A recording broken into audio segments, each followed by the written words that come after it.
ข้าวจังเลยยายแม่ครับ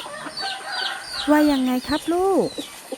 ผมหิวข้าวแล้วครับผมด้วยครับแม่โอเคเดี๋ยวแม่ทำอาหารให้ทานครับ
ว้าว น่ากินจังเลย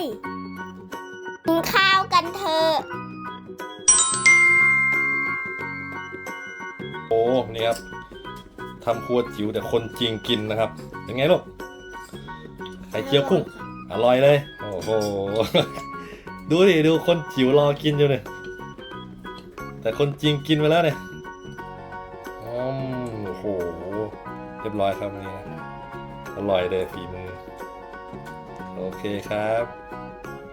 ขอบคุณครับกด subscribe กดติดตามกำลังใจน้องด้วยนะครับครัวจิ๋ววันนี้ครับให้เด็กกินข้าวก่อนนะครับ